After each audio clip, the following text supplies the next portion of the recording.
Fala galera, beleza? Alucard na área novamente no Matilha Board Game. Estamos aqui para trazer mais conteúdo aí para vocês, mais conteúdo para nossa comunidade. E hoje a gente vai falar dele, né? Vamos falar do nosso queridinho aí, né? Vamos falar do Gloomhaven, galera. É isso aí, vamos falar hoje de Gloomhaven. Falar o que de Gloomhaven, tá, galera? Eu tava dando uma especulada aí na comunidade, né? Passei pelo FAQ oficial de Gloomhaven, que tem lá no Board Game Geek, né? O FAQ oficial, obviamente, tá em inglês. Tava dando uma lida e pensei, por que não traduzir esse FAQ, trazer no canal pro pessoal poder ter, né, esse conteúdo aí em português e mais detalhar esse FAQ, né, explicar algumas considerações aí importantes, que o FAQ me ajudou bastante, tirou bastante dúvidas que eu tinha, né, fez eu entender melhor algumas regras e também fez eu consertar algumas coisas que eu estava jogando errado em Gloomhaven, é isso aí, né? Então eu preparei esse material, né? Eu acho que eu vou ter que trazer isso aqui em 2 vídeos, porque é um material bem grande, é um FAQ grande, tá? Então acho que hoje eu vou tentar falar da parte do turno dos jogadores, tá? E do turno dos monstros. Depois eu faço um outro vídeo trazendo o restante desse FAQ, até mesmo porque eu ainda não terminei de traduzir ele, tá? É bastante coisa, é grande conteúdo, então eu tô tendo um pouquinho de trabalho para fazer isso, além de traduzir ele de uma forma que a regra pareça mais clara, né? Usando termos que fique mais claro. Eu tô tendo um pouco de dificuldade, mas já tem grande parte, aí mais de 50% do material tá pronto. O que eu já consegui fazer, eu vou disponibilizar o link, tá? Acho que eu vou postar na Ludopédia. Até o momento que eu tô gravando esse vídeo eu ainda não fiz isso, mas assim que eu disponibilizar o link, eu vou editar e vou pôr na descrição do vídeo aí, beleza, galera? Então, antes de mais nada, aquele like, deixa o like aí pra gente, pra fortalecer o canal e se inscreve no canal, galera. Vamos lá pra meta de 1000 inscritos. É isso aí, galera, vamos para a meta de 1000 inscritos aí, para dar uma alavancada no canal aí, para nós continuarmos a produzindo mais e mais conteúdos aí para nossa comunidade, beleza? Sem mais delongas então, pessoal, vamos falar desse FAQ oficial, né? Um FAQ oficial, tá, galera? Ou seja, é dos desenvolvedores do jogo, então todas as regras que estão aqui são regras, ó, ponta firme, né, que tem que ser inseridas no jogo, né? Se você curte House Rules, isso aí é com você, né? Cada um tem o seu jogo, cada um paga pelo seu jogo e joga o seu jogo como bem entender. Mas o que eu tô trazendo aqui é o que é oficial, tá? Esse conteúdo é oficial. Então vamos começar falando, galera, de regras dos jogadores, tá? Ou seja, que envolve o turno dos jogadores, que envolve os personagens. Tudo que nós vamos tratar aqui vai estar referente a isso aí.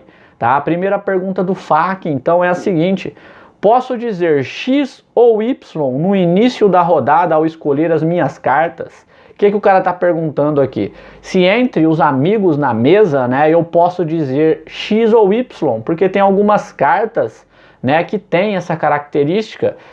Se você se mover X, faça isso, né? Ou se você atacar, o seu ataque é X, eu posso dizer X ou Y, ou seja, eu posso ser específico quanto a esses caracteres na carta, ou ele está tentando ser aqui de uma maneira mais objetiva, eu posso dizer coisas específicas, como ataque 5 ou ataque 3, eu não sei se era isso que ele quis dizer com essa pergunta, porque o manual deixa isso bem claro, que você não pode jogar dessa forma. Né? E se você for jogar dessa forma, você tem que subir a dificuldade do jogo. Então eu acho que a pergunta está mais voltada aqui para se eu posso dizer que a minha carta tem X ou Y, por exemplo, tá? E aí a resposta dos desenvolvedores foi a seguinte: desde que você evite valores numéricos e o nome das cartas, você pode dizer o que quiser, né? Então, para responder aí já de uma vez, né, seja que a dúvida do cara foi se ele pode falar X ou Y, ou se ele pode falar especificamente algo, os desenvolvedores falando aqui que desde que você não fale nenhum valor numérico, né, e nem que você diga o nome das suas cartas, porque quando você começa a jogar com um personagem, todo mundo da mesa já começa a conhecer as cartas um dos outros, então se você falar nome de carta, vai facilitar o jogo, tá, a estratégia. Então, não pode dizer nome de carta e não pode dizer valores numéricos. E como eu já disse, né, a respeito disso, Gloomhaven é legal você jogar interpretando, tá, galera? Então não fica falando o nome das cartas, interpreta o que você vai fazer, né, que vai dar aquele ar melhor para sua mesa, o jogo vai ficar mais bacana aí para vocês, com certeza, tá? Segunda pergunta: posso jogar uma carta apenas pela experiência? Ou seja, eu posso jogar uma carta só para ganhar experiência? Por exemplo, ó, eu poderia jogar essa carta aqui do Coração de Pedra só para ganhar a XP dela, tá vendo que ela dá XP na ação de cima? Ou seja, não realizar nenhuma das ações escritas aí só para ganhar a experiência. Eu posso fazer isso? Os desenvolvedores do jogo responderam então: você precisa executar pelo menos uma parte da ação da carta para obter a experiência. Se apenas diz ataque, você precisa atacar um inimigo para obter a experiência. Se tiver ataque e mover, por exemplo, no entanto, você pode simplesmente se mover e não atacar e ainda receber a experiência. Um símbolo de experiência maior na carta, tá, que eu vou mostrar, indica que pelo menos uma ação tem que ser realizada para você ganhar, tá, a experiência, tá, galera? Ó, deixa eu ver se eu pego uma carta que dá pra gente dar esse exemplo melhor aqui, ó.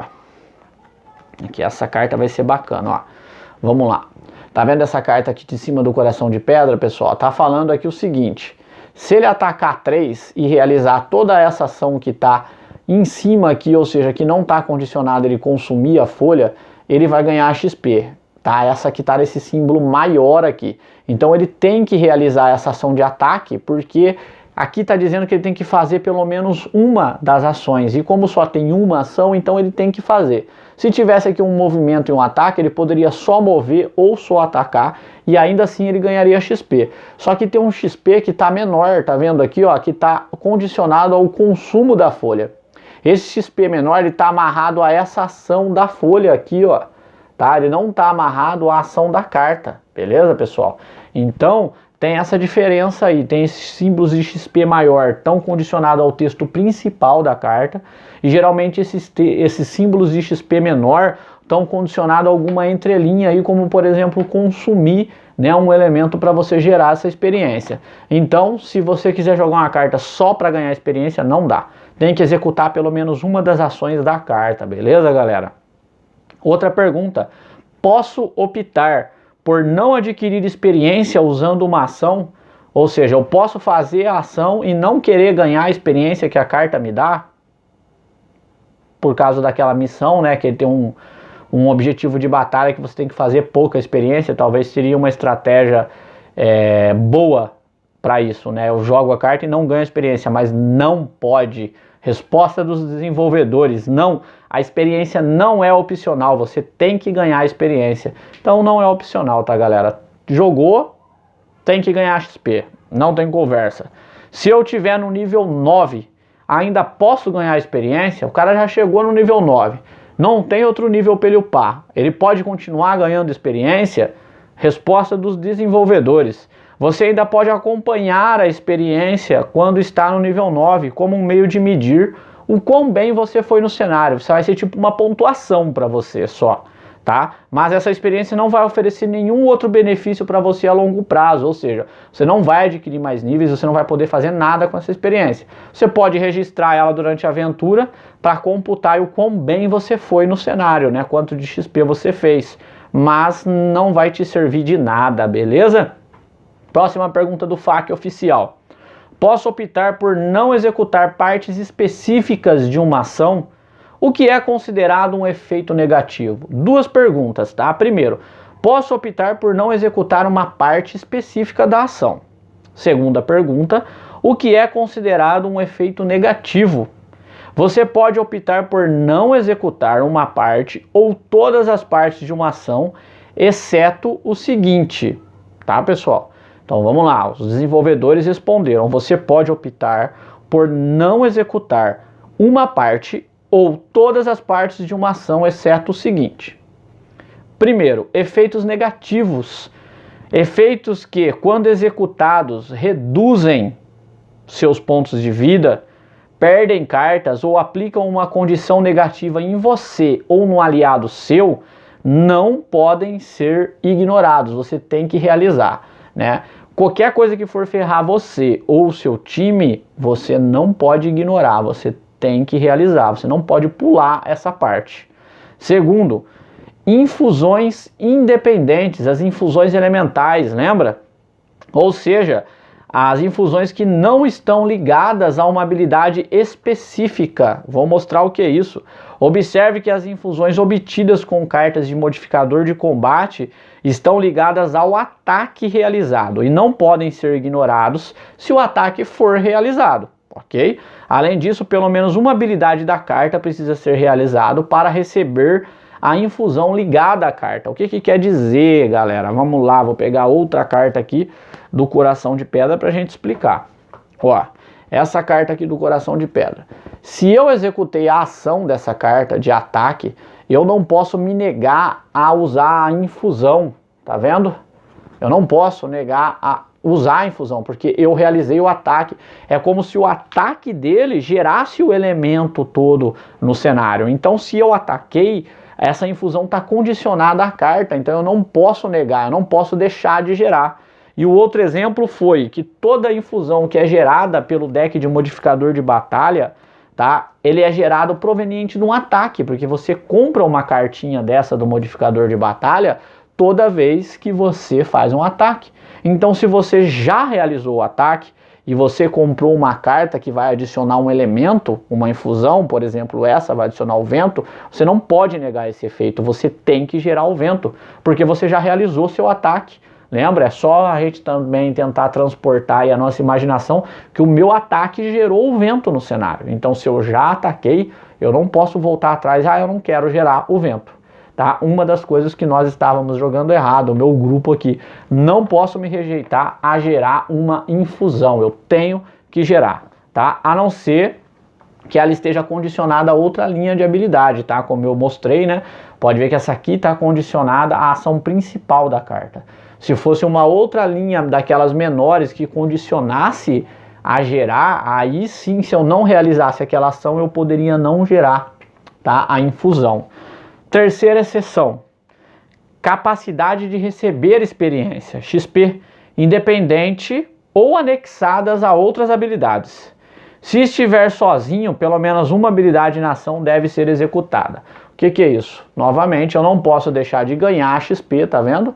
Essa carta dá experiência, se eu realizei a ação, eu tenho que ganhar XP, ou seja, experiência condicionada à habilidade da carta, ou, né, experiência como essa, se eu consumir esse elemento de folha e eu realizei essa ação que o elemento de folha me dá, ele me dá 1 de XP, então eu tenho que ganhar, porque eu consumi esse elemento, eu realizei aquela ação, eu tenho que ganhar experiência, eu não posso deixar de ganhar XP, tá, galera?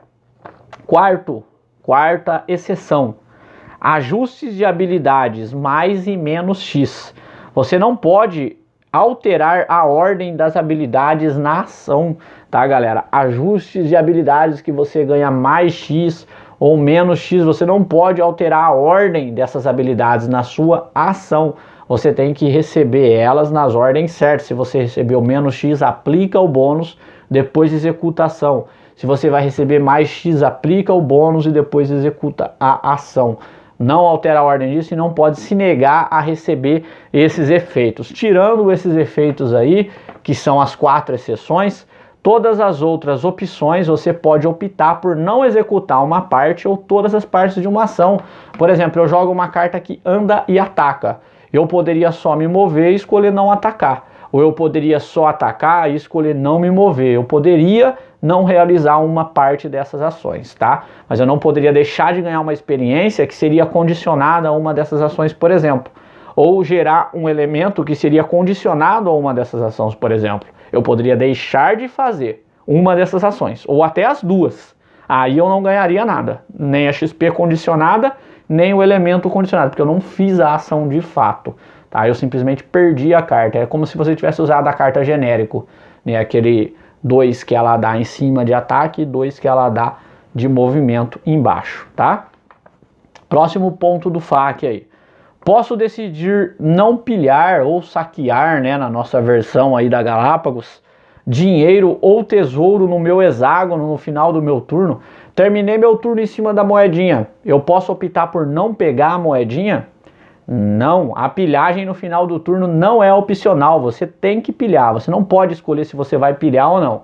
Se houver peças de dinheiro ou tesouro no seu hexágono, no final do seu turno, você tem que saqueá-las, você tem que saquear, não é opcional, tá galera?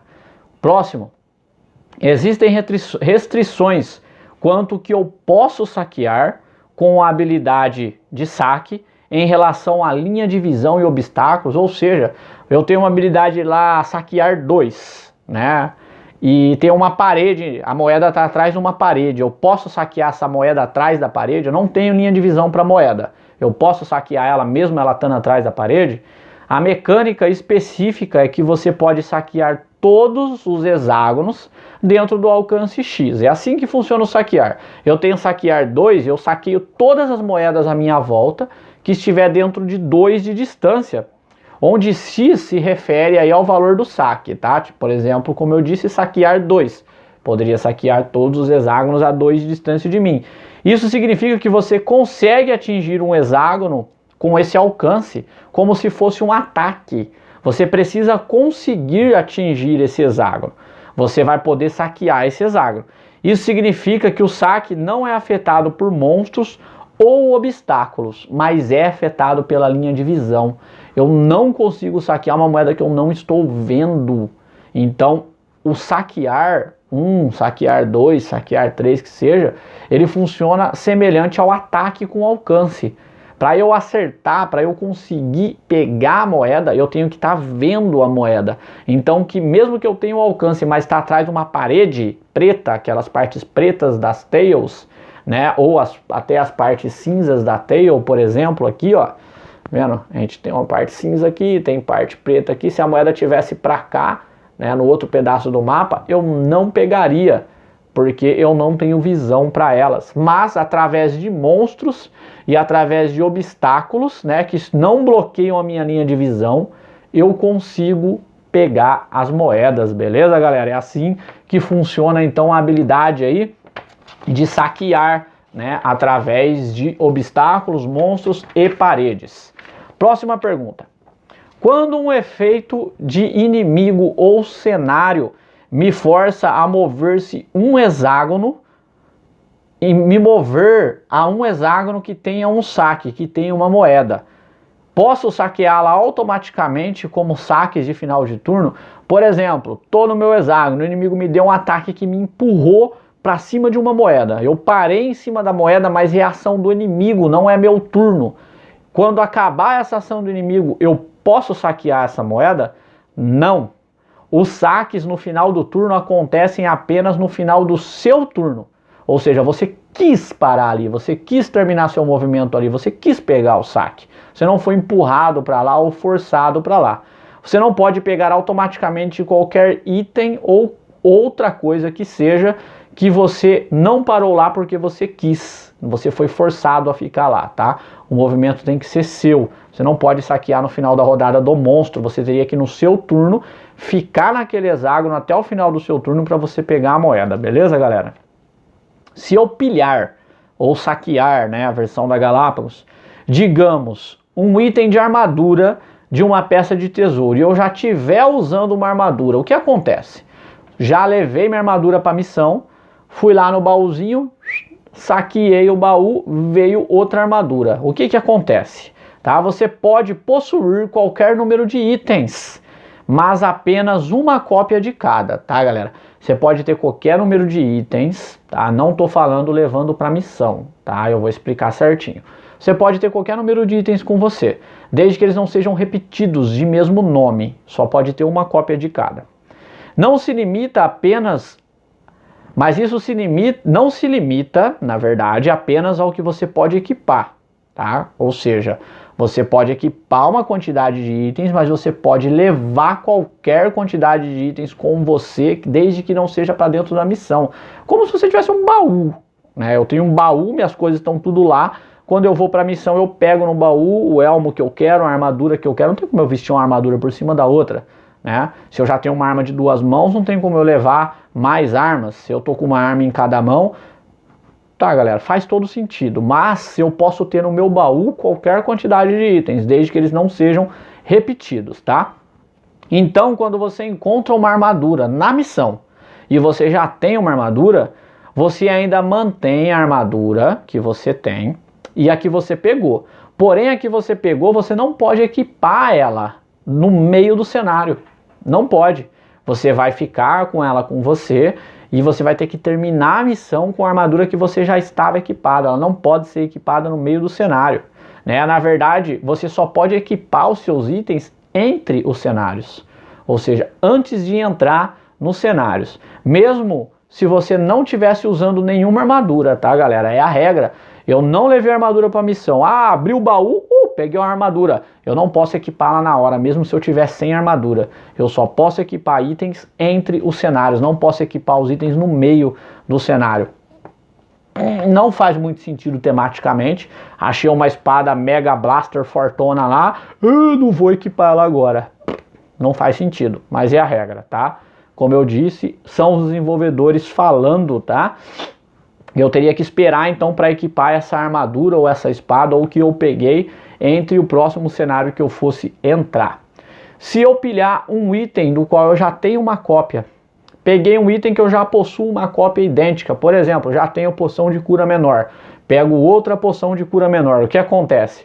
Nesse caso, você pega o item, mas você obtém diretamente o valor de venda dele, né, que é metade do valor do item. Você já pega o gold para você, e esse item você coloca a cópia dele que você pegou no suprimento de Gloomhaven, na cidade, lá onde a galera pode comprar os itens. Agora aquele item fica lá para a galera poder comprar, se ele ainda não estiver lá, né? E se for uma cópia a mais, né, você acrescenta lá também. Então você pega instantaneamente o valor de venda dele, como se você auto-vendesse ele aí. Se eu jogar uma carta usando a sua ação básica, mas a ação correspondente na carta tiver o símbolo de perda, e eu ainda perco a carta, tá? Qual que é a dúvida do cara? A dúvida do cara é essa daqui, ó. Se ele joga essa carta aqui, tá? Pode ver que essa carta ela tem o símbolo aqui de perda, né? Mas ele quer usar essa ação genérica aqui, ação básica da carta. Ele quer dar um ataque 2 genérico. Ele não vai usar esse texto todo aqui. Ele vai usar só esse ataque 2 aqui. Mas a carta tem o símbolo de perda. O que acontece? Eu perco essa carta se eu usar a ação básica, a ação genérica dela. Segundo os desenvolvedores, não perde, tá? Você só perde se você executar o texto da ação específico que é referente ao símbolo de perda da carta. Então você não perde essa carta usando a ação básica, mesmo que ela tenha, né, o símbolo lá, né, de perder carta aqui, tá, galera? Você não perde. Próxima pergunta. Se eu recuperar cartas durante a minha segunda ação, posso recuperar a carta que acabei de jogar na minha primeira ação? Essa é bacana, tá, galera? Essa eu gostei, era uma dúvida que eu não sabia, tá? Me ajudou. Essa eu gostei. Vamos supor que eu joguei essas duas cartas, tá, pessoal? Joguei essas duas cartas. Essa foi minha primeira carta e essa vai ser a minha segunda, tá? Joguei essa carta aqui, executei a ação dela aqui de movimento, tá? Ela vai para o meu descarte instantaneamente. Enquanto, antes de fazer essa ação aqui, eu uso uma poção de vigor e quero recuperar uma carta descartada. Eu posso recuperar essa que eu acabei de usar? Será que ela já foi para o meu descarte ou será que ela ainda está em jogo? Qual é a condição dessa carta que eu acabei de usar? Diz os desenvolvedores aí então do jogo. Sim. Assim que a carta é usada, ela é colocada na pilha apropriada. Portanto, se sua primeira carta jogada for perdida, você poderia recuperá-la com a segunda carta, se assim permitisse. Olha que legal. Então, assim que você joga uma carta, mesmo que você não terminou todo o seu turno ainda, toda a sua ação, jogou a carta, realizou a ação dela, ela já vai para o descarte. Se a sua segunda carta tivesse uma habilidade de recuperar a carta, ou como eu disse, você usasse um item, né, ou a poção de vigor, você já poderia pegar aquela carta que você previamente acabou de jogar. É legal, ela já vai direto para o descarte. Eu não sabia disso. Próxima pergunta do FAQ. Qual é a designação da carta na minha área ativa? Elas são consideradas na minha mão ou na sua própria classe ou o quê? Qual que é a dúvida do cara? Sabemos que temos aqui a ficha do personagem e sabemos que temos um espaço aqui dedicado para as cartas de descarte, um espaço aqui dedicado para as cartas perdidas e um espaço aqui em cima dedicado para as cartas que estão ativas, correto? Essa carta que está ativa, onde ela está? Ela está em jogo, ela está no meu descarte, ela é como uma própria carta ativa. Qual é a designação dessa carta? Por que isso é importante? Outra pergunta que eu achei bem bacana, porque às vezes recupere uma carta do descarte. Será que eu poderia pegar essa carta que está na minha área ativa? Será que ela é considerada uma carta do descarte? Olha que legal. As cartas na sua área ativa são tecnicamente consideradas descartadas ou perdidas, dependendo do símbolo da carta que você jogou. Olha que bacana. Então, suponhamos que essa é uma carta ativa, tá, pessoal? E a ação de cima não diz que eu perco a carta. Então, se ela fosse uma carta ativa, ela é uma carta considerada no meu descarte. Mas suponhamos que eu usei ela uma carta ativa, a ação de baixo, e tem um símbolo que eu perco a carta. Se essa carta tivesse na minha área ativa, ela já era considerada uma carta perdida. O porquê que isso é interessante? Porque mesmo quando elas estão na área ativa, você pode recuperar essa carta como se ela fosse do seu descarte, por exemplo, ou até mesmo se você tiver a habilidade de recuperar cartas perdidas. Você poderia recuperar ela enquanto ela está lá ativa. É legal, eu não sabia disso. Você pode escolher entre as cartas correspondentes na sua área ativa ou deixar elas em jogo, ou seja, elas fazem parte ou do seu descarte ou das suas cartas perdidas, mesmo que elas já estão lá na área ativa. Você poderia cancelar aquela ativação dela ali por algum motivo. Minha invocação está quase morrendo, por exemplo, seria uma ideia, né? Ou outros motivos aí, você poderia então recuperá-las de acordo com o símbolo que elas têm, ou descarte, ou cartas perdidas. Próxima pergunta. Se eu consumir um elemento na coluna forte, né? Estamos falando aqui então agora da infusão elemental, tá? Infusão elemental a gente tem aqui, né? Coluna forte, tá, pessoal? Aqui a coluna aqui enfraquecendo e a inerte, né? Então se eu consumir um elemento que está na coluna forte, tá? Se eu consumir um elemento na coluna forte, ele diminui ou ele só vai para inerte? Ou seja, ele zera ou quer dizer, ele vai para a segunda coluna aqui, ó. Ele enfraquece ou ele zera, vai para inerte. O que acontece quando eu consumo, né, um elemento? Sempre que um elemento é consumido, ele sempre passa para o inerte, ou seja, é removido.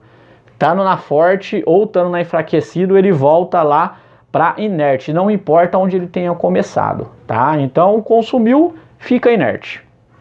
Você pode explicar o momento das fusões elementares? Como funcionam as fusões elementares? Qual é o timing das fusões elementares? Como que funcionam os momentos, né, da fusão elementar? Elementar, é do meu caro Watson, fusão elemental.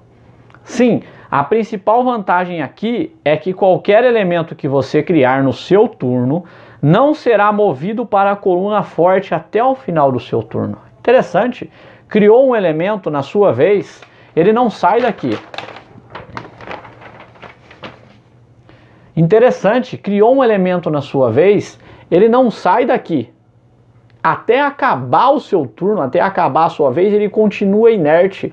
Só quando acabar a sua vez é que ele vem para a coluna forte, né? Então ele fica inerte e só quando acaba a vez, o seu turno, a sua vez de jogar, é que ele vai para a coluna forte.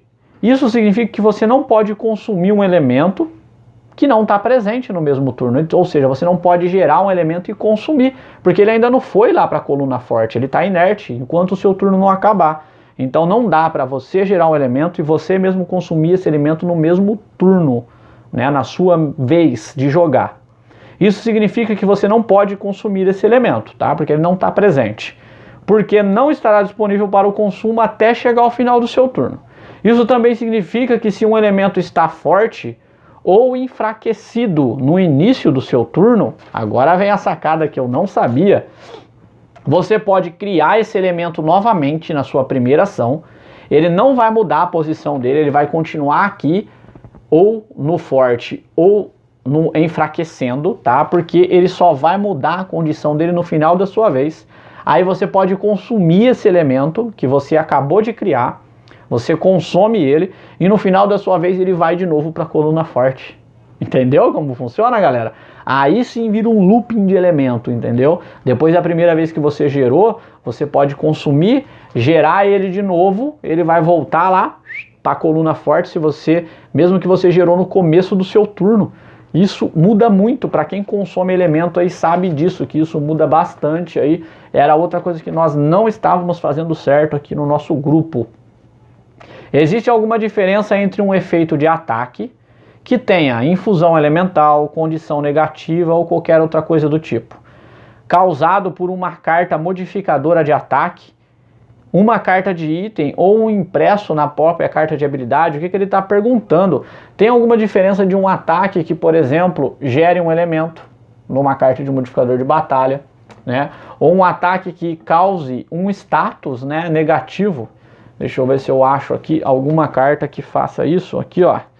Essa carta aqui, ela ataca e imobiliza e também gera elementos. Existe alguma diferença? Esse ataque é considerado um ataque diferenciado? Não. Se um efeito de ataque é adicionado por uma carta modificadora, por uma carta de item ou até mesmo uma carta de habilidade, ele funciona da mesma maneira, não muda nada, ainda é um ataque, tá, galera? Não tem diferença, não tem regras extras. Só lembra que os efeitos, né, são aplicados depois, são computados depois do seu dano e não antes, tá? É bom lembrar dessa regrinha aí. Quando faço um descanso longo, quando eu realizo os efeitos desse descanso longo, que é se curar 2 de vida, né?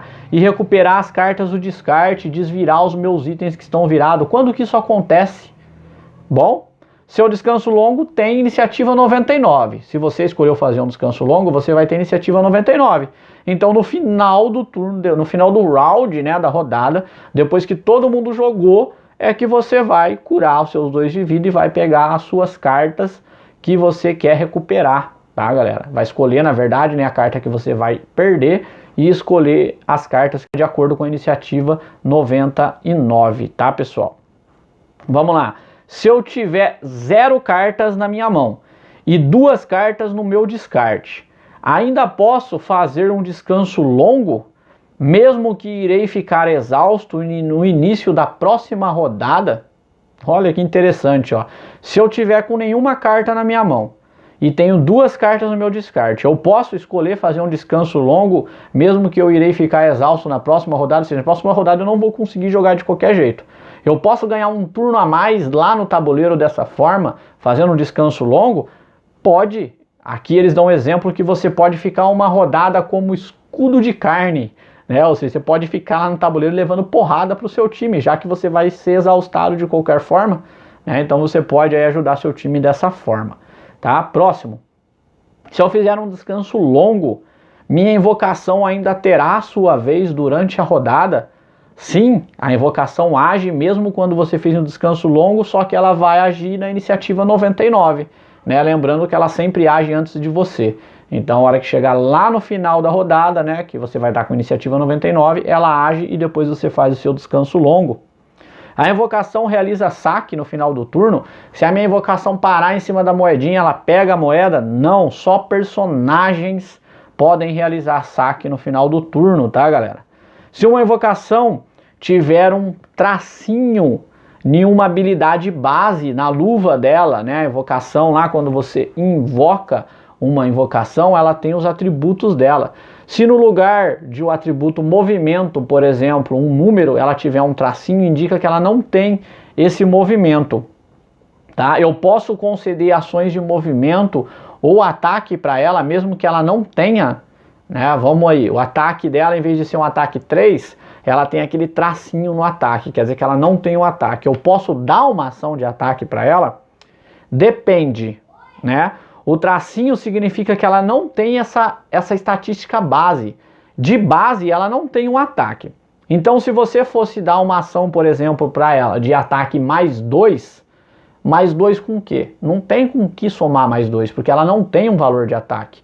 O ataque dela é nulo, então você não poderia fazer isso. Porém, se você vai jogar uma carta que vai dar ataque 2 para ela, aí você está concedendo o ataque para ela. Aí ela vai poder fazer um ataque 2. Entenderam a diferença? Eu não posso dar um ataque mais 2 para uma característica que tem um tracinho, porque a característica não existe. Mas eu posso conceder a características para a criatura por meio de uma habilidade ataque 2 e não mais 2, tá, pessoal? Próximo. Se eu fizer um descanso longo, ainda tenho tecnicamente um turno na rodada que fiz o descanso longo. Eu fiz o descanso longo. Eu tenho a minha vez nessa rodada? Tem, sim. A iniciativa 99, você realiza todos os efeitos do descanso longo e isso é considerado o seu turno, é considerado a sua vez. Para que você ainda pode usar os seus itens, olha que legal. Esse é legal. Mesmo quando você faz um descanso longo, você ainda pode usar os seus itens, galera. Isso é bacana. Então você pode usar os seus itens ainda, você pode fazer as outras coisas que você faria normalmente no seu turno, a menos que você esteja atordoado, tá, galera? Aí nesse caso, você só pode executar os efeitos do descanso longo, tá? E você não vai poder usar item e fazer as outras coisas. Próximo. Qual a diferença entre um ataque e uma ação de ataque? Esse parece não fazer sentido, mas faz e é bacana e é uma dúvida legal. O ataque é um ataque único, em um único alvo, que vira uma única carta de modificador de batalha. Vou atacar, pego só uma carta do meu modificador de batalha, tá? Isso é um ataque. Uma ação de ataque, galera, constitui todos os ataques feitos com uma ação específica, metade superior ou metade inferior de uma carta de habilidade. Se sua ação de ataque, digamos, ataque 3, haverá apenas um ataque na sua ação de ataque. Agora, se a sua ação de ataque for ataque 2 com 3 alvos, sua ação de ataque vai consistir em 3 ataques separados. Entenderam a diferença? Um ataque é um alvo único, é apenas um ataque. Uma ação de ataque vai gerar um número de ataques. Por que eu estou falando isso? Tem uma carta, por exemplo, aquele arco que perfura a armadura, que diz que você ganha, né, o perfurar para uma ação de ataque. Isso quer dizer que se você atacar em área, você vai causar o efeito do perfurar do arco em todos os inimigos e não só no seu primeiro ataque, né? Não só na primeira carta modificadora que você comprar. Isso muda bastante coisa, né? Faz aquele arco ser muito útil, porque quando você usa, você vira ele. Então os inimigos têm umas armaduras chatas e aquele arco ajuda a matar eles bem. Então, tá, galera? Funciona dessa forma aí, essa parte. Se uma habilidade me permite matar um inimigo, isso é considerado um ataque? Aquelas habilidades, né? A malandra tem, o bruto tem. Mate um inimigo que esteja adjacente a um aliado seu e não esteja adjacente a nenhum inimigo. Mate um inimigo normal, mate um inimigo elite. Isso é um ataque? Não.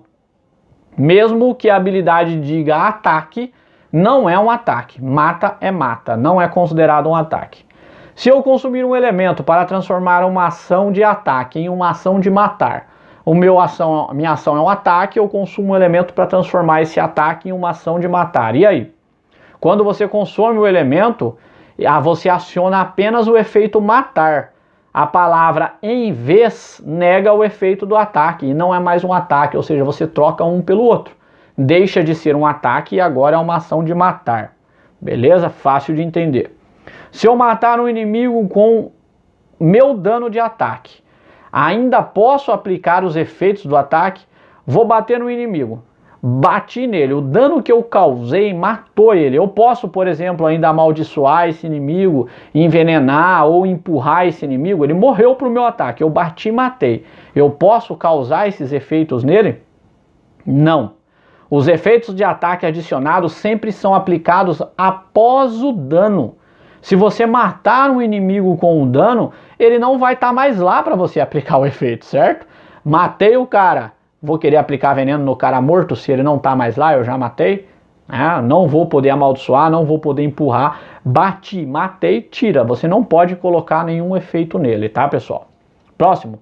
Tenho que empurrar ou puxar o valor total da carta. Tenho aquela carta lá, empurrar 2. Eu preciso empurrar o inimigo 2 hexágonos. Eu posso empurrar ele um hexágono só. Eu tenho puxar 3. Eu posso puxar o inimigo um hexágono só. Eu preciso puxar os 3 hexágonos. Como qualquer efeito adicional, você pode optar por não aplicá-lo, mas se você aplicar, você precisa fazer o efeito completo. Esse eu também não sabia. Bateu. Se eu escolhi empurrar, eu posso escolher empurrar ou não, isso eu posso fazer. Mas se eu escolher empurrar, eu tenho que empurrar tudo, desde que seja hábil, eu vou explicar isso. O mesmo vale para puxar. Vou puxar, bati, eu posso puxar ou não. Mas se eu escolher puxar, eu tenho que puxar tudo o que eu tenho direito para puxar. Tá? Tem que fazer o puxão completo. O único momento que empurrar ou puxar como efeito completo não entra em vigor é se houver obstáculos ou figuras no caminho. Tá? E você pode escolher livremente a direção que você quer empurrar o cara. O que isso quer dizer? Eu bati, tá? Vou empurrar.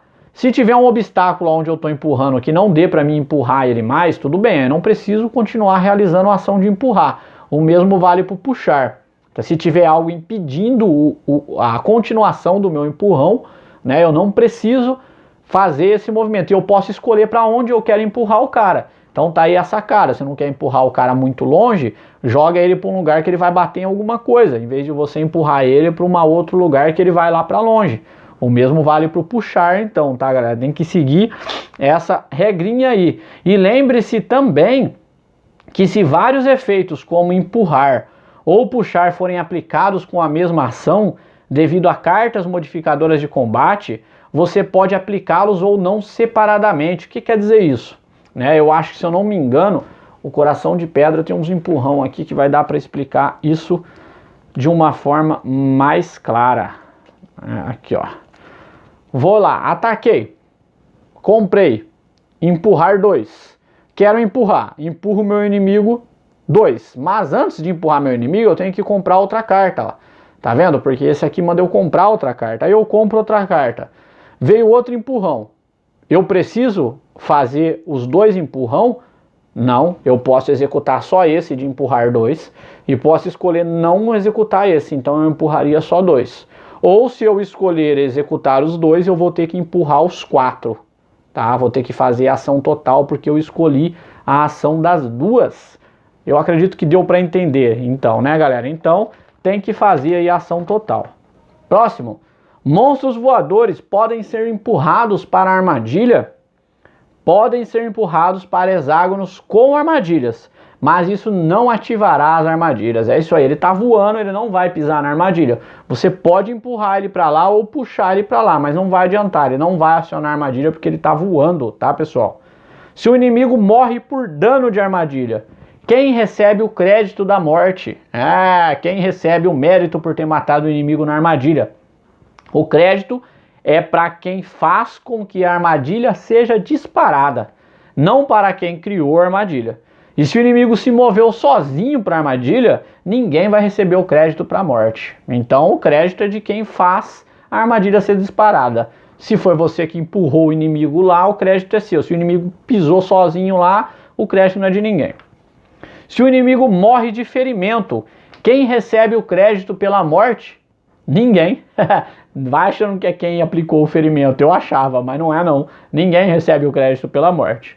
Se eu terminar meu turno em um hexágono com um terreno perigoso, sofro algum dano adicional? Não.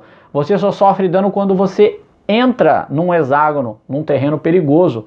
De ficar parado lá, você não leva dano adicional e nem por sair de lá. Então é só quando você entra, beleza?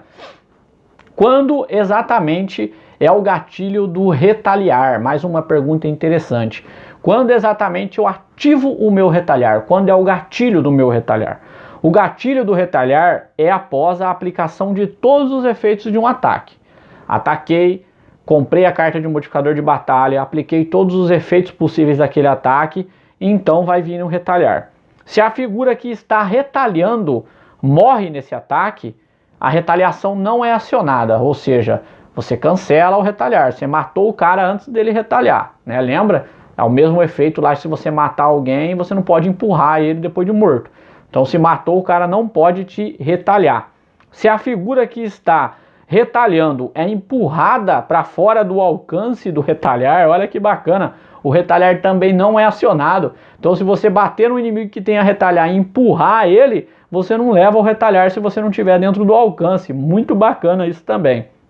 No entanto, se você puxar ele para o seu alcance, aí o retalhar vai ser acionado. Aí é o inverso. Se durante o seu ataque você puxou ele para o alcance do retalhar, você vai levar o retalhar. Dúvida muito bacana aí também, eu gostei bastante dessa.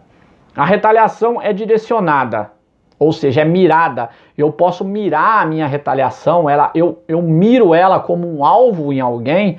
Se eu estou invisível, os monstros podem me retalhar, porque você sabe que se alguém está invisível, você não pode ter ele como alvo, né?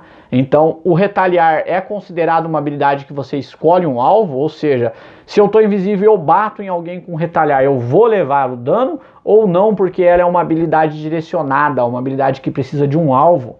A retaliação não é direcionada, ela não precisa de alvo, portanto, não é afetada pela visibilidade. Isso quer dizer que mesmo invisível, você pode levar o dano do retalhar. É isso aí, vai achando que você está invisível, todo pampeiro lá, vai bater no bicho que tem retalhar e não vai levar o dano, que vai. Porque ela não é uma ação que precisa de alvo, escolher um alvo. Então, mesmo invisível, você vai levar o contra-ataque aí, tá, pessoal? Posso acertar meus aliados com um ataque em área? Tem um ataque lá daqueles que pegam um monte de hexágono, mas um aliado meu tá ali no meio, ele vai levar o dano? Não, não leva, a menos que a ação da carta indique especificamente que isso vai acontecer. Uma habilidade de efeito de área vai mostrar os hexágonos que você pode mirar com o seu ataque. E você não pode mirar aonde tenha um aliado seu. Olha que legal, você não pode mirar aonde tenha um aliado seu. Nós já fizemos isso algumas vezes no jogo e não pode. Você não pode ter como alvo o hexágono onde está um aliado seu. Você não pode escolher isso, tá? Você tem, em hipótese nenhuma, sob nenhuma circunstância. Portanto, em geral, os aliados não vão ser alvos da habilidade. Ou seja, se você mirou o hexágono do lado dele e mesmo assim a área ia pegar nele, ele não vai levar o dano da habilidade, mas você não pode mirar a área onde ele está. Algumas classes, como o Coração de Pedra, tem habilidades que afirmam especificamente que o seu aliado vai levar um dano em determinadas situações. Aí sim ele leva. Mas se a carta não falar nada, não. Ele não leva. E regrinha importante, eu não posso alvejar um hexágono onde esteja um aliado meu. Bacana, essa regra eu também não sabia. Quais são as regras da linha de visão? Como é que funciona a linha de visão? A linha de visão é necessária para todos os ataques, incluindo todos os hexágonos de um ataque em área. Eu não posso acertar um hexágono de um ataque em área do qual eu não enxergo. Mesmo que eu enxergo o ponto aonde eu vou atacar. Se a área do meu hexágono for bater num monstro que está atrás de uma parede que eu não enxergo, aquele hexágono ali eu não vou acertar. Dessa eu também não sabia. E todas as outras habilidades que especifiquem um alcance. Toda habilidade que pedir um alcance, dentro do alcance de 2, de 3, de 4, incluindo o saque, como nós já vimos, precisa de linha de visão. Qualquer habilidade que não for um ataque, tá? E que não especificar um alcance, não requer linha de visão. Então, qualquer habilidade que não for ataque e não especificar um alcance, tá, galera? Não quer dizer que eu posso atacar adjacente através da parede. Qualquer habilidade que não seja um ataque e não especificar linha de visão, beleza? Posso mirar hexágonos vazios com um ataque de área? Esse é bacana também. Você não está mirando o hexágono vazio tecnicamente, tá? Ou seja, você não está tecnicamente mirando aquele hexágono. O hexágono de um ataque em área dentro do alcance especificado pelo ataque pode estar vazio. Ou seja, você pode escolher um hexágono vazio, mas para todos os outros méritos de regra, você não está mirando aquele hexágono vazio. Deu para compreender?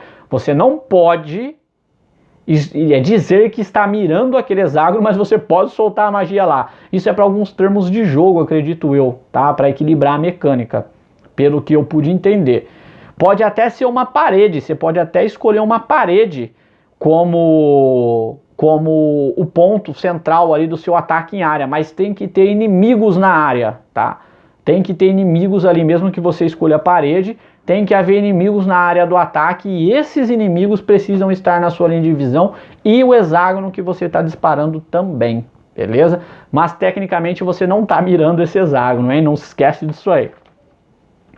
Há alguma linha de visão ou restrições de adjacência no que eu posso atingir com ataque em área corpo a corpo?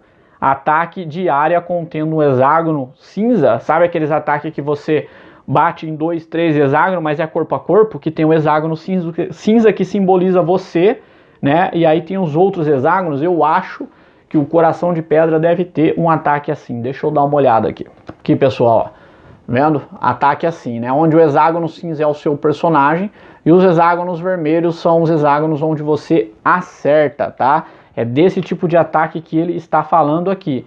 Então, há alguma linha de visão ou restrições quanto à adjacência no que você pode atingir com um ataque em área corpo a corpo? Esses que tem o hexágono cinza. A única restrição, como acima, é que você precisa ter a linha de visão. Novamente, não importa se você está adjacente, você tem que enxergar uma figura para você poder mirar ela, para você poder tê-la como alvo. Fora isso, se o hexágono estiver na configuração mostrada da carta, você pode atacá-lo de qualquer forma, tá? Se a minha área para o ataque não for Kiral, aprendi essa palavra aqui, fui até pesquisar o que era Kiral, tá? Kiral é como se for a imagem do espelho. Quando você olha no espelho, você vê, ó, minha direita, minha esquerda, né? Você vê de forma Kiral, né? Você vê de uma forma espelhada, tá? Então eu posso usar o meu diagrama da minha carta de uma forma espelhada, ou seja, invertida. Pode, isso eu achei legal. Sim, além de aplicar qualquer rotação, né, no diagrama da carta, você também pode espelhar a área, né, usar ela de uma forma espelhada, invertida, tá? Como se fosse inverter. Kiral, aprendi essa palavra nova, né? Quem disse que board game não é cultura? Como o adicione um alvo interage com ataques em áreas. Putz, isso aqui, cara, nós jogamos errado isso aqui e apelamos bastante com isso aqui, né? O jogador Coração de Pedra tem uma habilidade que faz isso e ele apelou muito com isso aqui no nosso grupo. E a gente jogou errado. O que é isso aqui? Eu tenho um ataque em área, né? Eu tenho um ataque que acerta uma área grande. Deixa eu achar aqui no deck do Coração de Pedra para mostrar para vocês. Ó, eu tenho um ataque em área, tá vendo? Esse ataque de cima, 3 hexágonos, né? Eu acerto 3 hexágonos. O Coração de Pedra tem uma habilidade que ele adiciona mais um alvo para um ataque dele. Como que isso funcionaria aqui, nessa carta? Adicionar um alvo sempre adiciona um alvo extra dentro do alcance do ataque ao ataque. Se esse alvo não pode ser um inimigo que já foi alvejado pelo ataque, ou seja, não pode ser um mesmo inimigo que já está levando esse ataque aqui. Tem que ser um inimigo novo, tá? Portanto, se você tiver um efeito adicionar um alvo em um ataque em área, você poderá escolher um outro inimigo dentro do alcance, tá? Mas fora da área especificada, porque todos os inimigos na área já estão sendo atacados. Olha que legal. É como se você tivesse um hexágono a mais, tá? Você criasse um hexágono a mais aqui, ainda dentro desse alcance aqui da carta, tá, pessoal? Como que nós estávamos jogando? Nós escolhíamos uma nova área e aplicávamos isso aqui de novo. Na verdade, a gente atacava 6 inimigos. Nós roubava muito. Tava jogando errado. Não é assim. Você adiciona como se você adicionasse um hexágono a mais. Um alvo a mais só ao seu ataque. E não um alvo para este ataque todo, que era como nós estávamos jogando. Esse ataque aqui, por exemplo, batia em 6 inimigos. Batia um monte de inimigo. Tá errado. Não é assim, tá, pessoal? Grande o FAQ, né? Eu achei ele bem grande também. Vamos lá, nós estamos aqui para tirar todas as dúvidas de Gloomhaven, né, galera? Se eu sofrer 1 ponto de dano de um ataque e tiver várias habilidades de cartas ou itens de habilidade que me dão escudo ao sofrer este ataque. Tenho que usar todos eles? Tenho um monte de cartas, tem lá armadura que me dá escudo, escudo que me dá escudo, habilidade passiva que me dá escudo, carta que me dá escudo. Eu tenho que usar todos os meus escudos? Não, você pode escolher qual bônus de escudo você quer aplicar neste caso, uma vez que o dano seja reduzido a 0.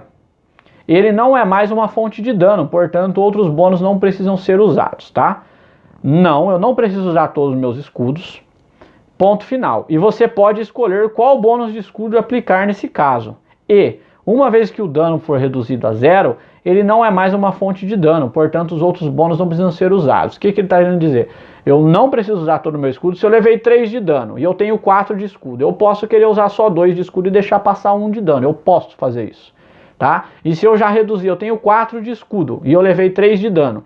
Eu usei todo o meu escudo, sobrou 1. Eu tenho que gastar esse meu escudo que sobrou? Não, não tenho, porque não é mais uma fonte de dano. Então você escolhe como você quer gastar seus pontos de escudo. O que exatamente é considerado uso de um item? O que é usar um item? O que é considerado usar um item? Qualquer momento que você aplique os efeitos de uma carta de item em uma situação é considerada um uso. Aplicou o efeito do item, é um uso do item. Qualquer momento que você aplicar o efeito do item, você está usando o item. Quando exatamente eu posso usar um item? Posso usá-lo no meio de um movimento ou outra habilidade. Tenho andar 4, andei 2, eu posso usar o item e depois andar mais 2. Posso usar no meio de uma habilidade. Posso usar um item assim? Pode. Você pode usar um item praticamente sempre que quiser, dentro das restrições do que está escrito na carta do item, tá? Portanto, se aparecer no seu turno, use a qualquer momento, inclusive durante um movimento ou depois de ter feito todas as suas ações. A única restrição é se o item afeta um ataque, esse é legal. Se ele adiciona, por exemplo, o efeito de vantagem ou desvantagem, ele tem que ser usado antes de eu comprar a carta de modificador de batalha, tá, galera? Eu não posso, né? Eu tenho um item que dá vantagem. Eu vou comprar aqui uma carta de modificador de batalha, vou ver se não é nulo, né? Ou vamos supor aqui, ó. Tem um item que me dá vantagem, vou atacar. Eu comprei um -2, eu quero usar meu item agora. Aí eu vou lá e compro outra carta. Não posso fazer isso. Eu tenho que escolher se eu vou usar o item antes de comprar a carta, tanto para vantagem quanto desvantagem. É a única restrição aí sobre o uso dos itens, tá? Vamos lá. Ainda falando a respeito dos itens, existe alguma limitação no número de itens que eu posso usar no seu turno, no meu turno, ou mesmo durante a mesma habilidade? Não, eu posso usar quantos itens eu quiser, seja no mesmo do mesmo movimento, seja na mesma habilidade, quantos itens eu quiser usar, não tem limite. Se eu aplico veneno no meu ataque, ele pode imediatamente, nesse ataque que eu apliquei, ele já vai me dar mais 1 no dano? Não. Todos os efeitos adicionados de um ataque são aplicados somente depois que a quantidade de dano for resolvida. A única exceção é o perfurar, que é aplicado ao mesmo tempo que o dano. Legal isso. Você atacou com veneno, bateu, computou o dano, envenena o inimigo. Só os próximos ataques terão um bônus de mais 1. A única exceção para todos esses efeitos negativos é o perfurar. O perfurar, no momento que você bate, você já perfura a armadura do inimigo e já recebe o bônus do perfurar. Outra informação aí que eu achei bacana. Se eu tenho as condições de ferida, né, tô com ferimento e veneno, e eu recebo uma cura, o que acontece? Ambas as condições são removidas e nenhuma cura nos meus pontos de vida acontece, tá? Perco o veneno, perco o ferimento, mas não encho nenhum ponto de vida. Um descanso longo cura ferimento e o veneno. Beber uma poção cura ferimento e o veneno, né? Em vez de eu receber a cura de alguém, se eu fizer um descanso longo, aquele cure 2, ou se eu tomar uma poção, tira o veneno e o ferimento? Sim, ambos são considerados efeitos de cura, portanto interagem com o ferimento e com o veneno e com outras habilidades de cura. Bacana! Se uma cura ou outra habilidade benéfica, ou seja, boa, especificar um alcance e eu posso alvejar a mim mesmo, ter eu mesmo como alvo, bacana, tem algumas habilidades que vem escrito próprio, né? cura própria. Isso quer dizer que é só eu. Retalhar próprio, só eu vou me beneficiar do bônus de retalhar. Tem alguns personagens que dão retalhar para outras pessoas, retalhar no alcance de 4. Eu posso escolher qualquer aliado meu no alcance de 4 e dar a habilidade de retalhar para ele. Mas eu também posso me escolher, isso é bacana. Mesmo que a habilidade tenha um alcance, eu ainda posso ser alvo. Eu tenho cura 3, eu posso curar qualquer aliado dentro do alcance de 3 ou mesmo me curar, tá? É permitido. Como funciona as cartas modificadoras de batalha de cura? Aquelas cartinhas que o engenhoqueiro tem, né? Que você dá mais 1 de dano e cura. Como funciona? Sempre que uma carta de modificador de ataque cura for resolvida, a figura, a miniatura, o jogador que o comprou cura a quantidade especificada. Essa cura pode remover feridas e venenos como qualquer outra cura. Cura você mesmo, tá, pessoal? A cura é para você mesmo que comprou a carta. Vamos lá pro próximo. Se eu ficar atordoado antes de ter a chance de jogar minhas cartas na rodada, preciso descartá-las ou posso ficar com elas e descansar? É claro que você tem que descartar. Preparei a minha ação, certo? Fiz a minha ação lá, preparei minhas 2 cartas. O inimigo agiu primeiro que eu, me atordoou, essas cartas que eu preparei vai as 2 pro descarte. Perdi a minha ação, tá, pessoal? Perde a ação, não pode recuperar elas não, mesmo que você não usou. Se eu tenho vantagem, pode recuperar, você pode, tá? Usando habilidades de recuperar. Eu disse que elas não voltam para sua mão, elas vão pro lugar designado, né? Seja descarte ou seja perdida, como se você as tivesse usado. Pelo fato de você ter sido atordoado, você perdeu as suas ações. Se tenho vantagem ou desvantagem. Como posso determinar se uma carta de modificador de ataque é melhor ou pior no caso de efeitos além dos tópicos de modificadores maior e menor? Como sei quando elas são ambíguos, né? Como elas são iguais? O que eles estão perguntando aqui? Além das cartas óbvias, que dá mais tanto ou menos tanto, como eu posso definir quais cartas são melhores ou piores que as outras, né? Por exemplo, carta que dá elemento, carta que dá status. Como eu sei quais são melhores entre elas? Olha que bacana. Todos os efeitos adicionados, condições negativas, elementos, cura, etc., têm um valor positivo, mas indefinido. Assim seriam as decisões nos casos de ambiguidade ou nesses casos específicos. Se eu tenho uma +1 contra uma +2, a carta +2 é melhor e a +1 é a pior. Se eu tenho uma +1 e atordoamento e uma +1 sem nenhum efeito, um +1 e atordoamento é melhor. Se eu tenho uma +0 e atordoamento e uma +2, qual é melhor? É ambíguo, é igual, você escolhe qual você quer como melhor ou você escolhe qual você quer como pior. Olha que bacana. +1 e atordoamento contra +1 e fogo. É ambíguo, ou seja, são iguais, você quem escolhe.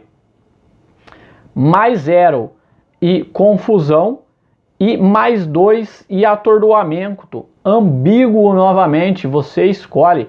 Então, as cartas que têm um status, elas não têm um valor numérico, né? Eu achei isso aqui, eu não sabia também, né? Todas essas exceções, e também achei interessante. Próximo. É possível causar dano com um ataque depois que a carta de modificador de ataque nulo fez o efeito?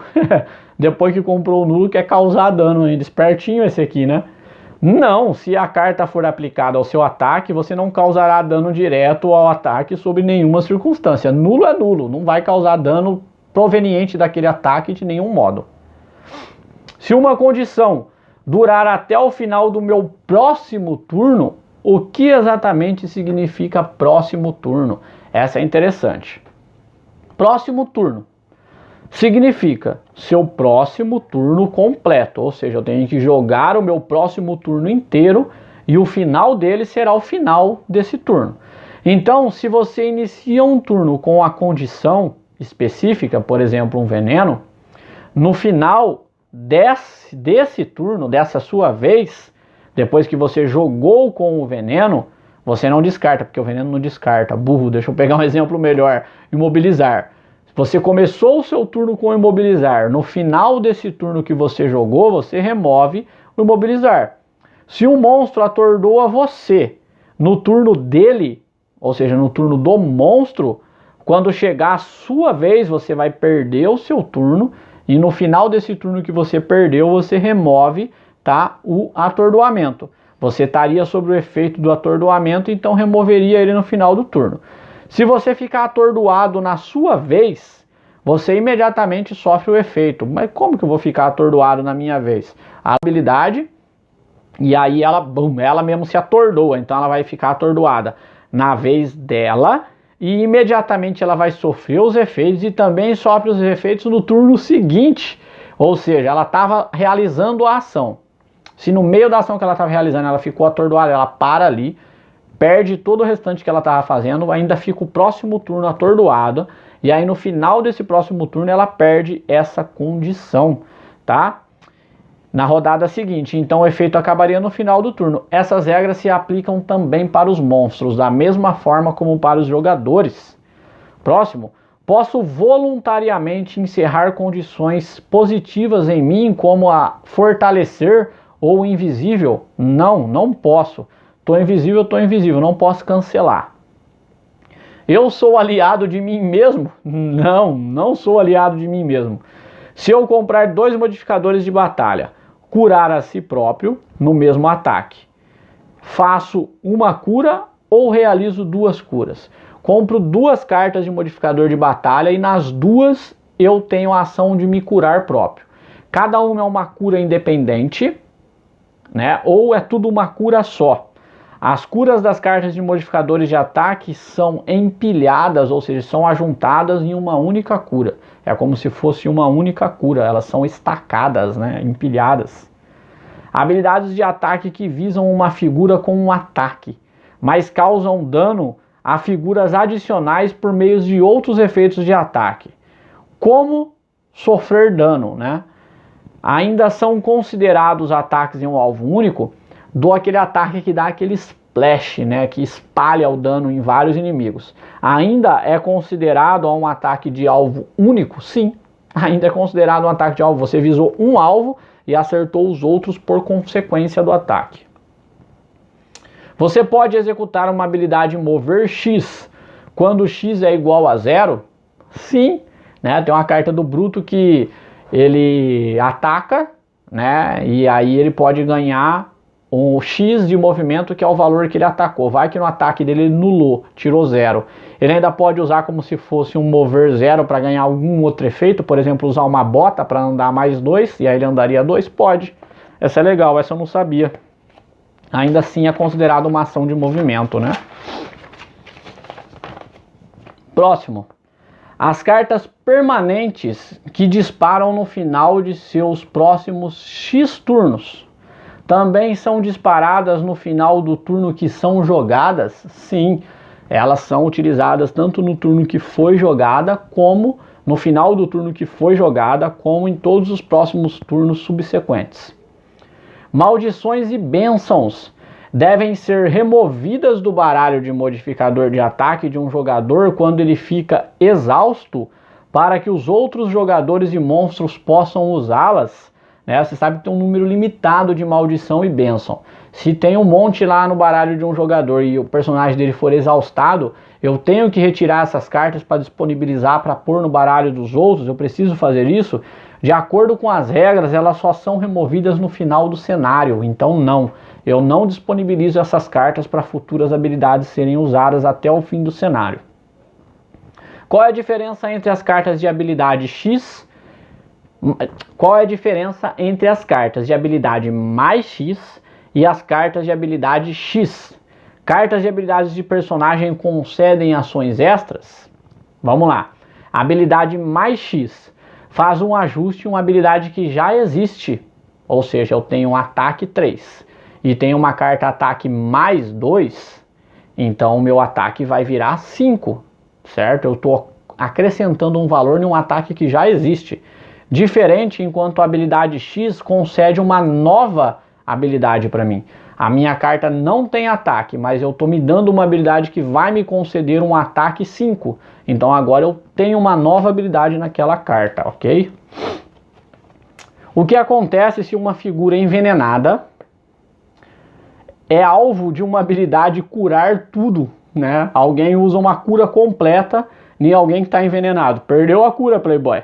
A habilidade curar é tratada como outras habilidades, portanto o veneno é removido, mas não cura nenhum dano. Tirou o veneno, mas não enche o HP, independente se foi um curar tudo. Você pode usar uma habilidade de cura em uma figura que já está com a saúde completa. Posso curar alguém de HP cheio? Posso, sim. Você pode executar uma infusão elemental ou um ganho de experiência que está impresso em um segmento sozinho da carta de ação, por si só, sem fazer a outra habilidade da ação? Não, isso também se aplica com o símbolo de carta perdida. Você deve executar alguma habilidade da ação para realmente perder a carta. Nós já falamos sobre isso no começo, né? Eu não posso, eu tenho que realizar pelo menos uma parte da ação. O mesmo vale para o elemento, para a experiência e também para perder a carta. Eu tenho que executar pelo menos uma parte da ação daquela carta.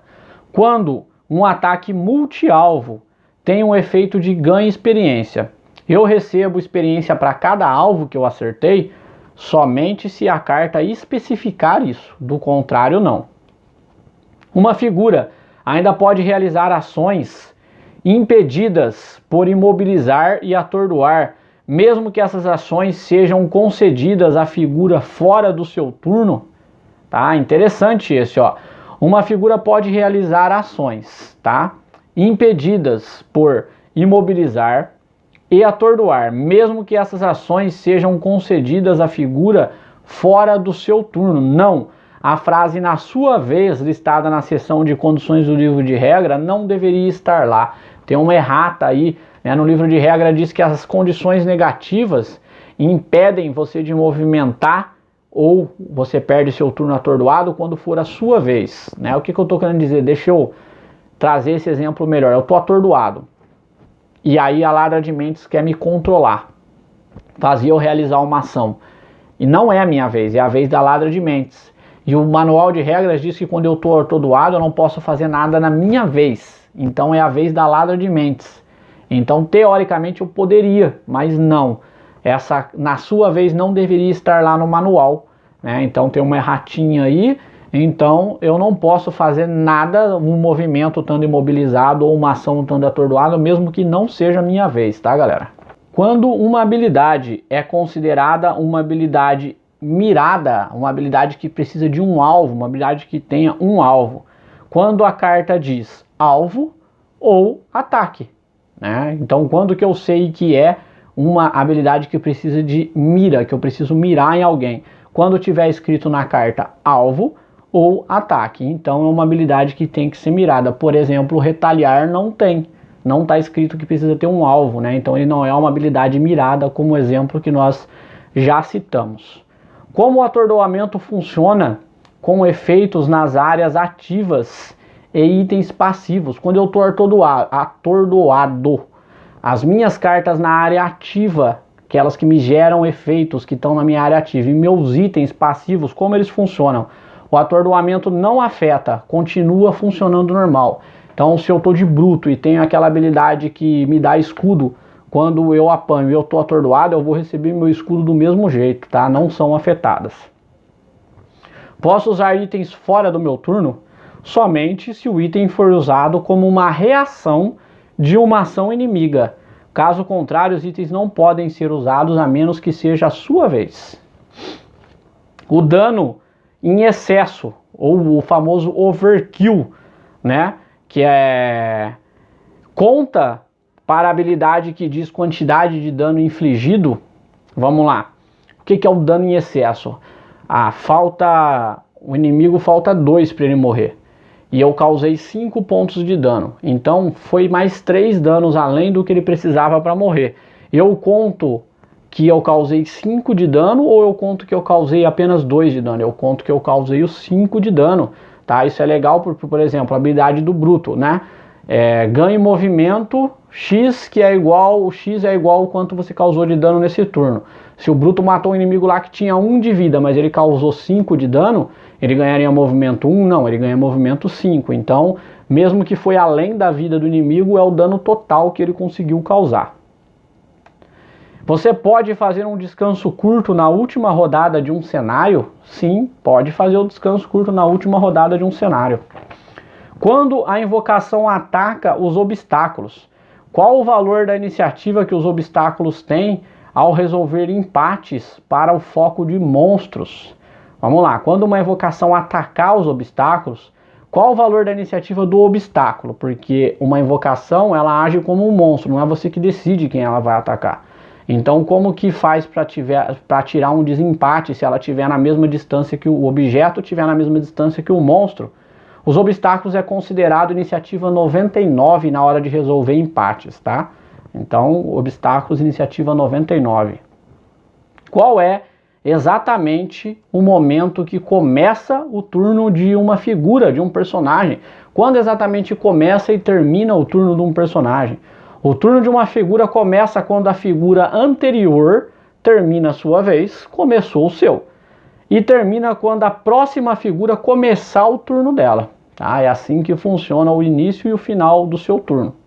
O que acontece quando uma figura se torna imune a uma condição que ela já possui? Essa pergunta é legal. A condição é removida. Observe que isso não se aplica a amaldiçoar e abençoar. Essas imunidades impedem as cartas de entrar no baralho de modificador, mas elas não impedem que as cartas de maldição e bênçãos que já estavam lá no baralho resolvam seus efeitos quando comprada. Legal, o cara ficou imune à maldição.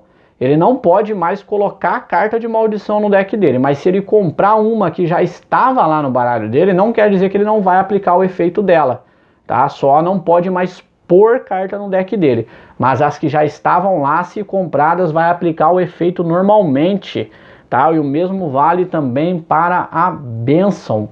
Beleza, galera? Olha, esse foi o FAQ, né? Que trata aí a ação dos personagens, né? Abordamos tudo que fala sobre a ação dos personagens aqui, né? Nós vamos então agora falar sobre o turno dos monstros, né? Falar sobre as dúvidas referente aos monstros, galera. Vamos lá então, galera, vamos falar agora sobre o turno dos monstros, né? A vez dos monstros, né? Quais são as dúvidas aí, né? O que o FAQ oficial fala a respeito disso? A primeira pergunta, tá? Estou confuso sobre o foco. Você pode explicar isso? Tá, galera? Eu não vou falar sobre isso aqui, tá? No material que eu vou disponibilizar aí, né? Que eu traduzi, né? Para vocês baixarem. Vai estar tudo escrito, mas eu não vou explicar porque eu já fiz um vídeo disso. Nós já temos um vídeo a respeito disso no canal, explicando lá detalhadinho, né? Uma falhinha lá que eu cometi. Um dos nossos inscritos aí já fez um enorme favor de corrigir, já está lá corrigida também, né, nos comentários. Então o material já está aí no canal. Se você não é inscrito ainda no canal, aproveita para se inscrever para você poder aproveitar esse material aí, mais materiais aí que a gente vai estar trazendo. Então não vou entrar em mérito sobre essa parte, tá? Próximo. Você pode explicar com mais detalhes como os monstros interagem com personagens invisíveis? Quando o personagem está invisível, como é que funciona? Invisibilidade funciona da mesma forma, seja para um personagem ou para um monstro que esteja invisível, ou seja, as regras é o mesmo para os dois. Monstros não podem focar personagens invisíveis, mover através deles, a menos que eles voem ou pulem, né? Que aí é padrão. Ou alvejar eles com ataques ou outras habilidades específicas, né? Uma habilidade como Curse, que mira em todos os inimigos no alcance, por exemplo, não afetaria o personagem invisível, mesmo que ele estivesse dentro do alcance. Qualquer habilidade que tenha foco, que tenha alvo, não pega quem está invisível. Essencialmente, personagens invisíveis são tratados como obstáculos, tá?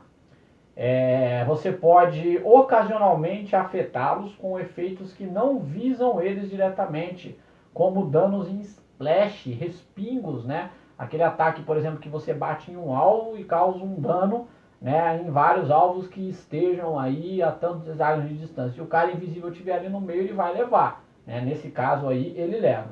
Mas uma vez, no entanto, o personagem invisível nunca é o foco de um monstro. Ele só leva o dano assim, de forma indireta. Seja porque todos os inimigos são invisíveis, ou um personagem está invisível, eles são parados como se fosse uma porta, tá? Um objeto. Você não consegue passar por eles ali. Os monstros vão tentar encontrar uma outra rota, vão tratar o personagem invisível como se ele fosse aí realmente um objeto, tá? E ninguém vai ter ele como foco. Se eles não tiver mais ninguém como foco, né? Vamos supor, o cara entrou na sala e ficou invisível. E não tem mais nenhum personagem na linha de visão dos monstros, os monstros não agem, eles não fazem nada. Tá? Eles não traçam um foco se eles não enxergam ninguém. Tá? Eles não vão agir, não vão sair da sala. Tá? Os inimigos que tiver voo e pular, né, pode passar pelo inimigo que esteja invisível, né? Já tratamos sobre isso. Né? E eu acredito que é só. Isso mesmo. Como ele é um objeto, né? Ou como ele é tratado como objeto, você pode atirar através de um personagem invisível, né? Ou seja, mirar alguém que está atrás do personagem invisível, por exemplo, como você pode fazer com um objeto normal, mas não pode acertar ele diretamente, tá? Se um monstro não puder ficar ao alcance para atacar com seu movimento, ele ainda se aproximará? Já falamos disso também no meu vídeo, né? No vídeo sobre o foco e a inteligência artificial dos monstros. Nós já vimos que sim, que ele ainda vai se mover, mesmo que ele não tenha um ataque. Mas, novamente, assiste o vídeo lá, que você vai tirar todas as dúvidas sobre esse quesito. Aí não vamos perder tempo com um material que já está criado, né? Um monstro se afastará de um personagem que ele está adjacente. E o monstro, se o monstro estiver realizando um ataque à distância, vai se afastar. Já falamos disso também no meu material, tá? A respeito do foco e inteligência artificial dos monstros. O vídeo está aí no canal. Aproveita para se inscrever para você poder usar, né, esse conteúdo nosso aí. Mas sim, ele vai se afastar para perder a desvantagem, né? Tá tudo explicadinho certinho lá no vídeo. Se uma carta de habilidade do monstro não especificar uma habilidade ataque ou mover, eles ainda executarão essa habilidade? Também está no meu vídeo, eles não vão executar, eles só executam a habilidade que esteja escrito na carta deles, do contrário eles não executam. Se uma carta de habilidade para um monstro que normalmente tem alcance, ou seja, o monstro tem alcance na luva dele, na carta de atributo dele, mas a carta que ele comprou tem uma configuração do hexágono cinza, né? Que é aquele ataque que é em área, mas é corpo a corpo. Né? Você é o hexágono cinza, né? O monstro é o hexágono cinza, e os outros hexágonos são a área que ele acerta. Né? Esse ataque é um ataque corpo a corpo ou vai ser um ataque à distância por causa do que está impresso lá na luva do monstro, que tem o arquinho lá e diz que ele tem um ataque à distância, tá? Uma boa pergunta. Não importa que ele tenha um arquinho lá na luva dele. Nesse caso, vai ser um ataque corpo a corpo. Ele executaria um ataque corpo a corpo e é considerado um ataque corpo a corpo. Então não vai fazer em desvantagem, enfim, né? Não vai aplicar aí bônus e penalidades de um ataque à distância. Se o monstro for desarmado, ele se moverá como se ele tivesse um ataque?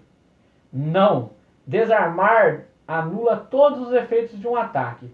Um monstro se moverá como se não tivesse nenhum ataque, o que significa que ele apenas tentará chegar o mais próximo possível do seu foco, como na regra também que já está lá no meu vídeo, né, de um monstro que se move como se ele não tivesse um ataque, como é que funciona esse movimento.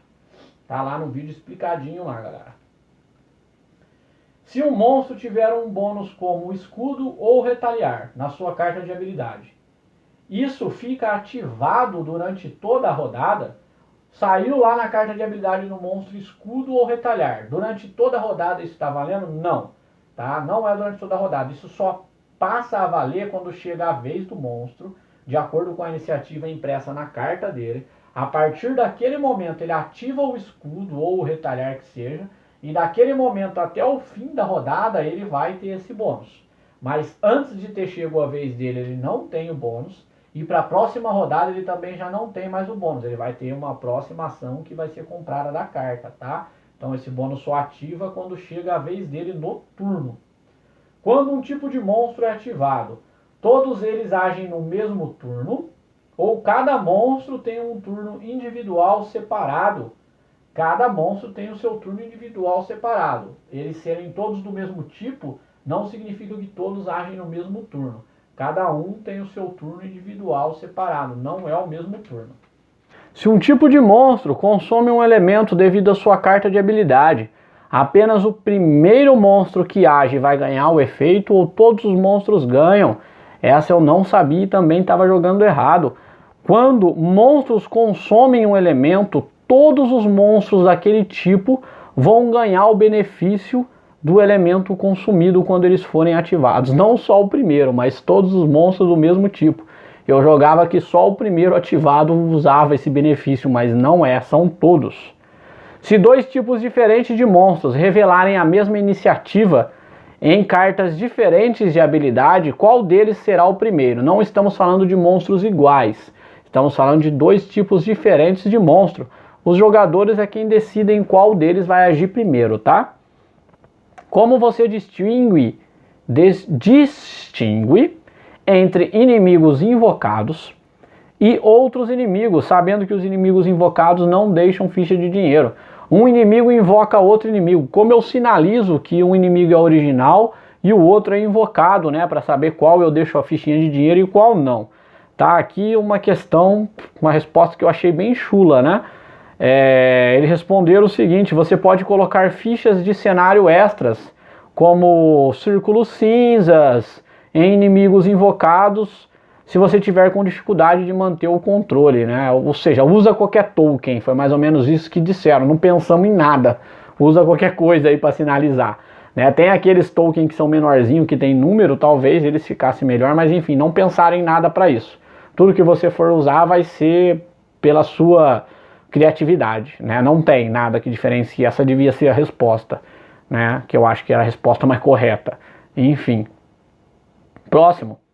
Quando o monstro que invoca um monstro morre, os monstros invocados também morrem? Não. Se um monstro invoca um monstro, matar o monstro original não mata o monstro que foi invocado. É diferente dos jogadores. Os jogadores, sim, se o jogador tem invocação e ele cai, a invocação dele sai. Os monstros não, continuam, tá? Se um chefe é imune à maldição, o que acontece se ele comprar uma carta de maldição? A carta afeta o chefe normalmente, ou seja, o chefe não causa dano. Note que ele é apenas imune à condição, o ato de embaralhar a maldição no baralho dele, e não no ato de comprar uma maldição, tá? Mesmo lá para os jogadores é imune, né? Ser imune não quer dizer que você não vai sofrer o efeito da carta que você compra que anula o ataque. E sim que você não pode pôr maldição no deck de quem é imune. São coisas diferentes. Os chefes são elite? Não, né? O manual responde isso. Não. Os chefes são sua própria classe de monstro, portanto não são afetados por habilidades que visam monstros ou elite. Aquelas habilidades mate um monstro normal ou mate um monstro elite, obviamente não matam um chefe, né? Não funciona. Observe também que monstros nomeados, que o livro nomeia, né, não são monstros elite ou normal, eles passam a ser seu próprio tipo de monstro também, aí não podendo ser afetados por essas habilidades também. Os obstáculos com pontos de vida são considerados inimigos? Eles podem ser envenenados e feridos e etc. Obstáculos com pontos de vida são tecnicamente considerados inimigos para todos os fins de habilidade, mas são imunes a todas as condições negativas, tá? A pergunta do cara foi o seguinte: os obstáculos com pontos de vida são considerados inimigos? E ele fez outra pergunta. Perguntou se eles podem ser envenenados, feridos, etc. Eles são inimigos, tá? Tecnicamente, para fins de habilidades, mas eles são imunes a todas as condições negativas. Você não pode envenenar um objeto, por exemplo. Se uma porta for fechada devido a alguma regra específica do cenário, o que acontece se os monstros revelados estiverem presos em uma sala sem inimigos para atacar? Portas fechadas se comportam como paredes. Os monstros ainda são revelados. Então, eles ainda jogariam uma carta no início de cada rodada. Mas até que a porta seja aberta, eles não conseguem encontrar um foco, porque eles não têm linha de visão para ninguém, né? Assim, eles não se moveriam e nem atacariam. Apenas executariam outras habilidades nas suas cartas conforme as regras normais, como dar escudo, retaliar, curar outro monstro, mas eles não seriam capazes de encontrar um foco.